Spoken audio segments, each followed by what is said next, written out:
Hey everybody, Matt Lawton here, and this is the Astrological Winds channel. And we're going to do a double episode today.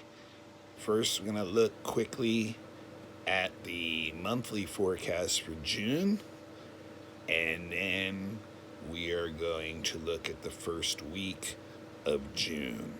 All right, so, lots of things have been going on in the world, and of course, the United States has been in a series of distressful events, one on top of the other all year. And all I can say is I know everybody is like feeling this hard. So remember, right at the beginning of the year, we looked at the year of 2020, the year ahead, and I said the single most important event astrologically this year will be the Pluto conjunct Saturn in Capricorn, and then Jupiter in Capricorn too, not conjunct them yet, but also in Capricorn too, and how Pluto, for now over a decade in Capricorn, has been exposing the ugly underbelly of a lot of the structures in society, and the structure being Capricorn. So a lot of hierarchical structure, and that historically when Pluto and Saturn get in a conjunction, which is every 40 to 50 years or so, it's a time when people will see that and revolt against what they're seeing, and authorities will try to strengthen their position. They will react in very authoritarian ways. But Pluto always transforms anything it goes through. None of us can escape this. We're all on this planet together. We're all under the same influence, the astrology going on. Anybody who thinks they have a grandiose plan to get away with something forgets the laws of karma, and that's how astrology actually works, through the laws of karma. And so maybe one police officer is caught on camera doing something that he should not be doing, obviously, and it can trigger a huge event that has been building up for so much time. And anybody who had some plan through Pluto Saturn to try to control things will find it suddenly wasn't going as planned. So all I can tell you guys is this is what's going on. The last time this happened was right around World War II. Okay, Pluto Saturn. So it's stamped on that generation. This is stamped on our generation. And this also ties in, as what I said several times, U.S. going through a Pluto return. If you believe the United States was born on the day of July 4th, 1776, like the whole nation does, we are going through a Pluto return in the next year or 2 or 3. Most countries don't survive a Pluto return, at least not within the structure that they were before that. And to top that off, and I know this is going way back, and a lot of you have not been following me that long, but back in 2008, I blogged about how in the U.S. chart, the progressed Mars, was going retrograde for about 85 years. And historically, that means the military, the police, are used within a country to turn their guns on their citizens. Instead of foreign enemies, citizens start to become enemies. So now we're 12 years down the road of that Mars retrograde, and we're really starting to see that kind of energy manifest too. So all this stuff fits in with the astrology of this year, with the astrology of this decade, with the astrology of this time. And Pluto is going to bring transformation. And the one thing I have to say about Pluto is always that it can be scary, it can be deadly for some, it can be the end of the way things we did prior to that are. And it's a long, arduous road while it's going on, because a transit like this lasts for a couple years in a very acute sense, because it's two long-term planets.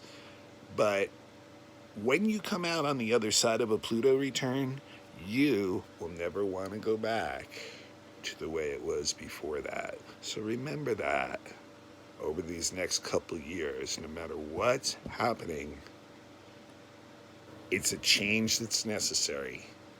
It's a change that's built up to a point where the pressure, Pluto, has like just poof, blew up the structure, Saturn. Okay, June is the eclipse season, which to me is just shows you once again the timing of astrology being so incredibly knit in to the events going on in our lives and in the world, because eclipse seasons come twice a year, every 6 months or so, and they usually represent a turning point. And the way I like to describe an eclipse is it's as if you were walking down the street, and you've been walking down the same street in the same direction, and you come to the next block and you make a right or a left turn, and you don't come back to that street that you were on. You're now walking down a new street in a new direction. Now, that being said, I noticed over 3 decades of doing astrology that eclipses don't necessarily hit everyone individually like that. Like, a lot of eclipses will just go right by, and it doesn't seem like there's any effect on your life personally. That's like an extreme turn like that. But when they do, that's what does happen. It is literally a new life direction, and you see eclipses definitely working on a societal or mundane level, which, once again, how amazing is astrology, because now these 3 eclipses are coming right in the middle of this storm of events gripping societies around the world. So what's going on now is we're going to have 3 eclipses in the next 6 or 7 weeks. The next 2 full moons and the new moon in between it will all be eclipses. So they're all going to be ripe, changing times for things to shift. And I will get into each of those eclipses in detail on the weekly. And since the weekly for the first month of June is at the end of this blog, that will be the first eclipse, which is coming up on Friday, which to me is a pretty big one. Even though it is a lunar, it is a big one. So there's that. And then it's also, June is like the height or one of the apex parts of the retrograde season. And we've had Venus retrograde now for a few weeks. It's going to remain retrograde through most of this month in Gemini. And guess what? Our friend Mercury is going to go retrograde also this month on June 17th in Cancer. We'll be staying in Cancer, like I mentioned last week, until August 4th. So we're going to have 2 of the 3 inner planets retrograde at the same time in the 3rd week of June, and Neptune will be going retrograde that week also. So we'll have 5 of the planets retrograde at that point. And the key here is really the Venus and Mercury being retrograde at the same time. That basically means 2/3 of the normal things we do every day are not going to be working properly. And those are things that have to do with communication, with relationships, finances, traveling, all those things. So, like, that is going to be a very intense week for most people and their normal intellect and mind and emotions to deal with, because there's not going to be a lot of normal stuff going on. So be ready for that.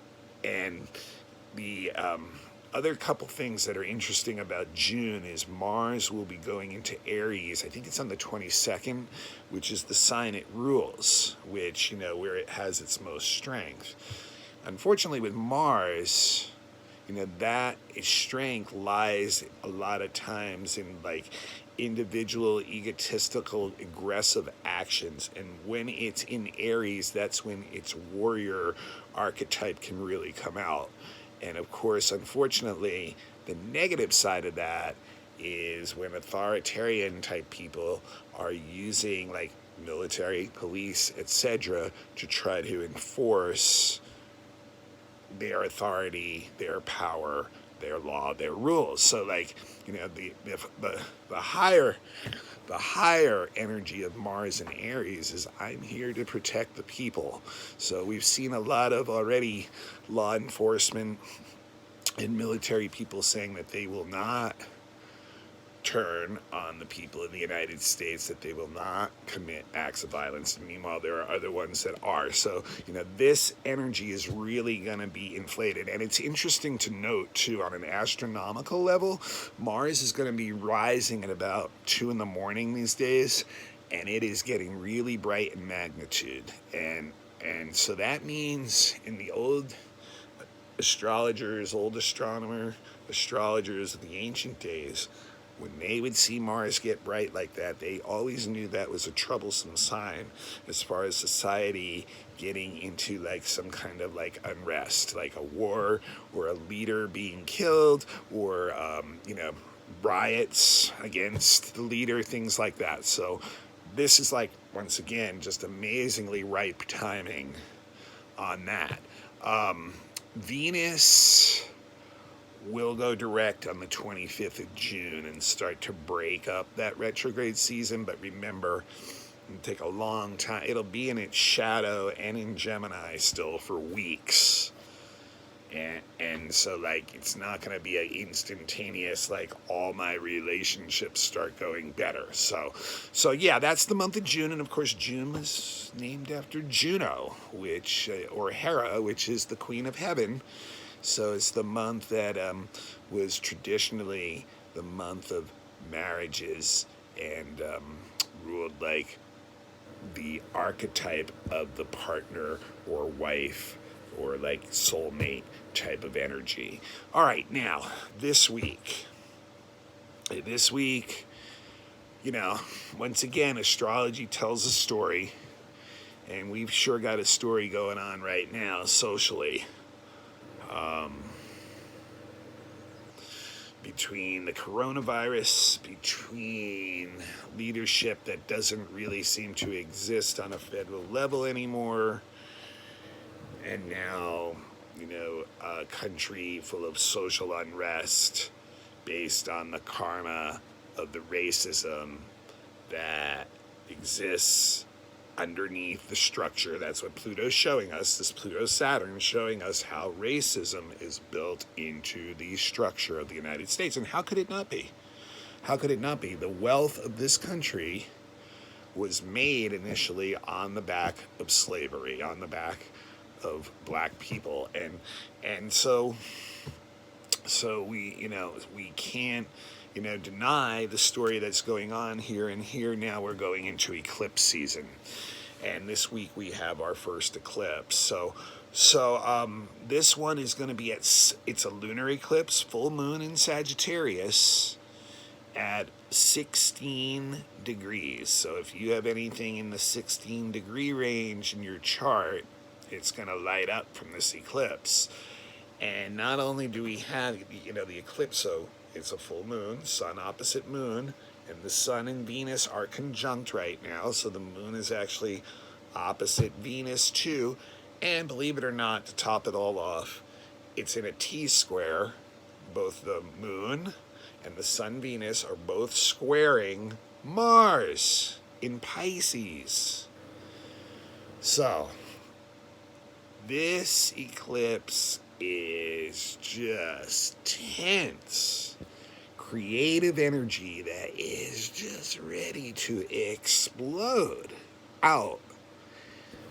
And when you think about the moon in Sagittarius, the moon in Sagittarius is like ready to jump on the horse and ride off into the horizon, come hell or high water, and it doesn't matter whether you're following me or not. Like, this is where I'm going. And the problem with that, the negative part of Sagittarius, and remember, that's where the South Node is right now. That's why we have the eclipse going on, because the moon and the sun are lining up where the nodes are. That's when the eclipses occur every 6 months.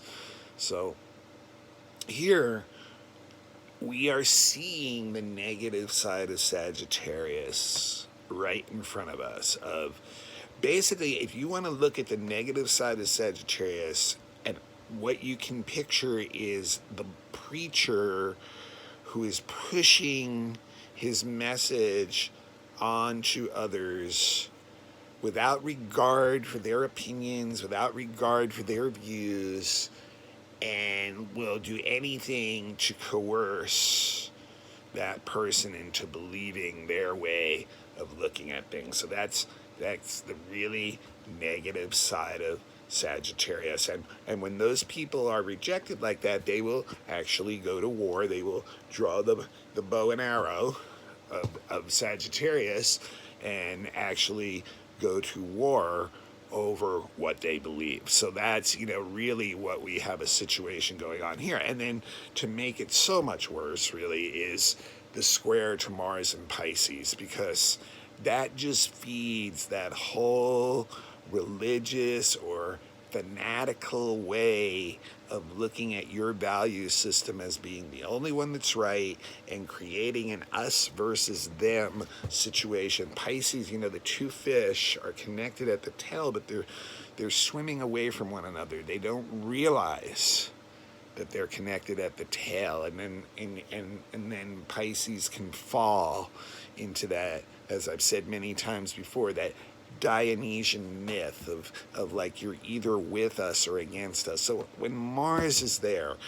it's just like the tendency is so much to go into this fanatical, aggressive stance about what we believe in, and we really, really need then.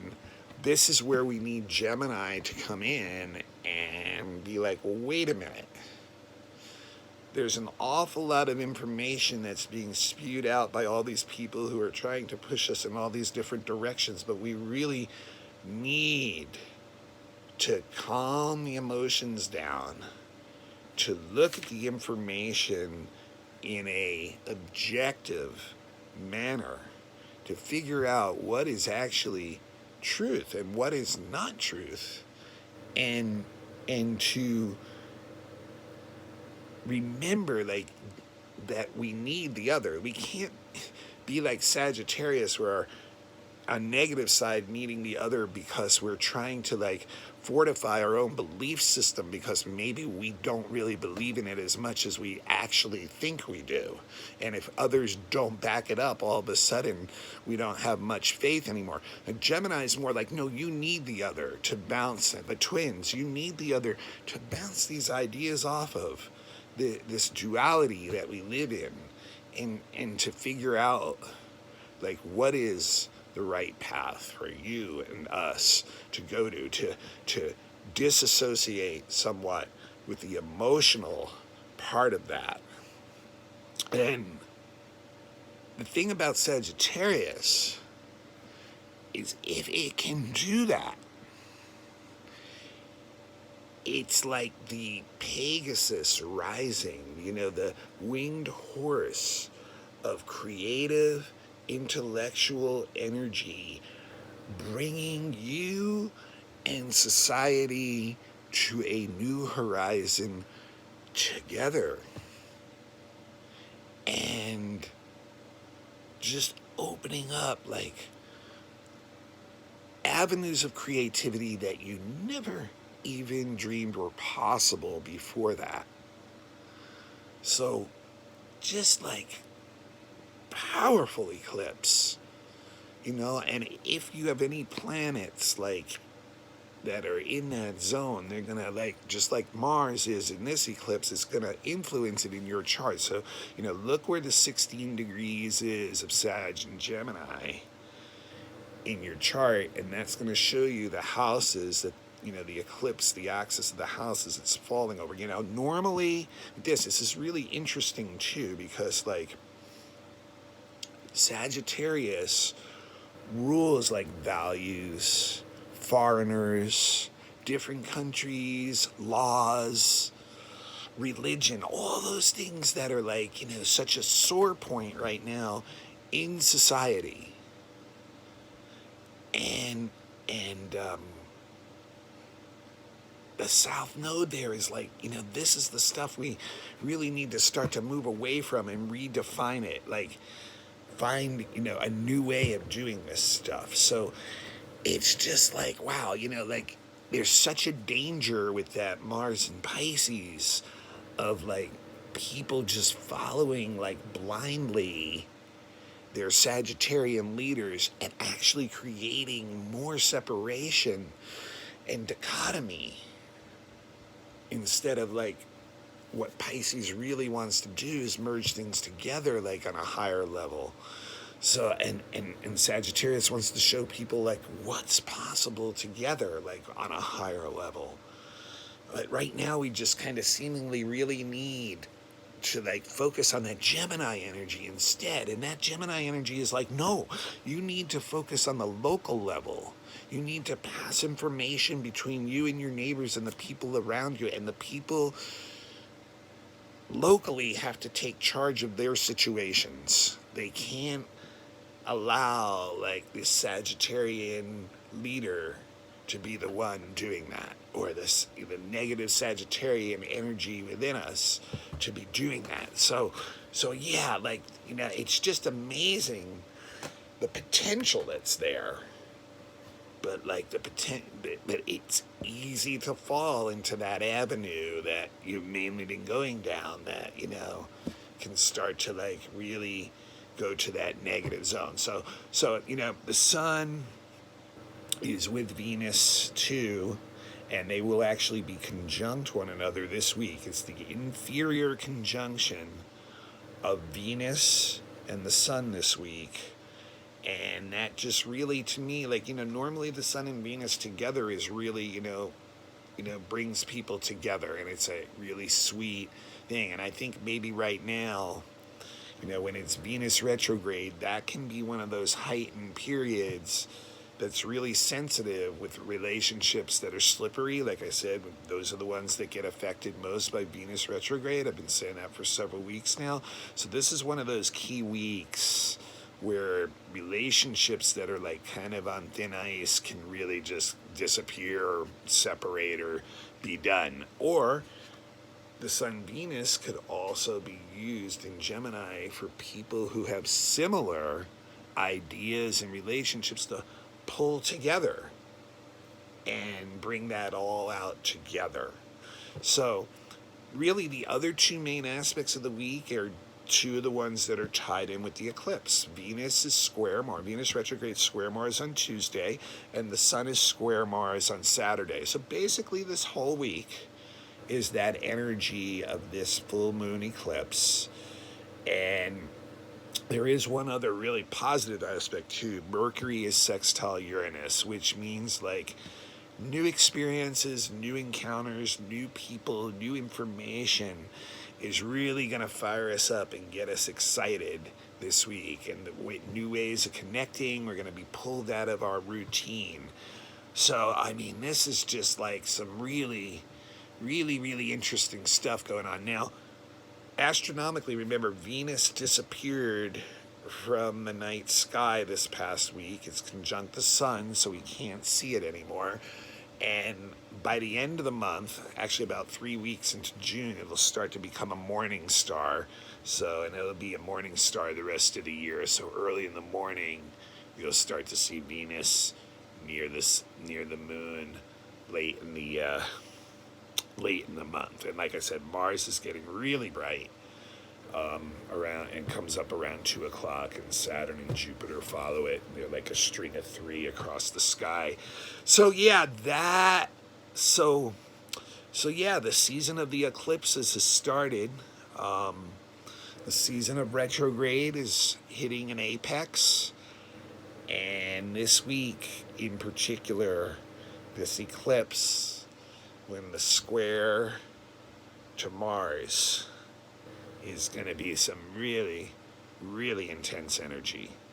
And if that eclipse is hitting stuff in your chart strong, you're likely one of the people who it's going to, hit strongly and possibly change your life direction. Now, the one thing I will say is it is a lunar eclipse. Full moon eclipses are lunar eclipses, and a lot of times, to me, they act more like a progression where, like, a lot of times it's how we're feeling inside that's really more of the lunar thing and what's going to generate some of what's going on around us outside. It's not so much some external event, but like it's more of an internal thing that's like going to start to generate the external event. So the lunar eclipse, but like I said, it's amazing when an eclipse hits you how suddenly your life can turn. And I think that's what we're seeing in society right now, that this old Sagittarian way. And remember, a lot of the U.S. charts used on July 4th, 1776 say that the U.S. is a Sagittarius rising country, which makes a lot of sense to me. It's, manifest destiny, country of like driven by religious and spiritual and moral values, not necessarily sometimes the best ones in the way they've manifested. But so like, this is like the energy that, really needs to be getting away from. And, and that Pluto-Saturn conjunction all this year is just going to continue to show us how the structures of our society have many shadows built into them that need to be reformed, or the whole thing is just going to collapse within itself. So, definitely intense times. I see a lot of really positive signs too. There's always balance in nature, and karma is part of nature. If somebody or some group thinks that they're going to get away with something, it may even look like they're going to get away with something for a long time. Sooner or later, nature is going to go back to the balance that it seeks all the time. And it may be one police officer who makes one move in one moment that can bring down a whole house of cards. It can be one move you make in one moment that's unthinking that can destruct a lot of your reality. And right now, we just really need to look, at all this information we're getting and really, really try to focus in on what is factual and what's not. And that's not an easy thing to determine, especially when those in power are not giving you the correct information because it would not benefit them to do so. So, that local energy of the Gemini is so key to getting through situations like this. And the people around you are people just like you. Heart, soul, mind, skin, bones, flesh. Eat, sleep, use the bathroom, being nice there. We all do the same things. We look to our local communities and our local connections and focus on that. Focus on what those facts are to pull us through these hard times. This is something that's been coming for 60, 70 years, really. And it's been hidden successfully. Pluto's not going to let it be hid anymore. Pluto's and Saturn, who's the Lord of Karma, have decided that it's time for the karmic retributions of many of the actions of society the last 50, 60, 70 years to start to find balance. Be a willing part of it. Violence only begets violence. Don't hurt the things that support you in anger. Direct your energy towards making positive change. Do that through your actions locally, to people you are with today and every day. Spirit still has this world in its hands, and there's always light in the darkness, as Gandhi said. Let's focus on the light. All right, until next week, this is Matt Lawton. This is the Astrological Winds channel. I am available for any kind of readings. I've been doing readings for 20 years. Been doing astrology for 30 years. Have the degrees if you need to see them. Just here to help you. And I hope that watching the blog helps. I know it helps me. Thank you. Have a beautiful week. Peace.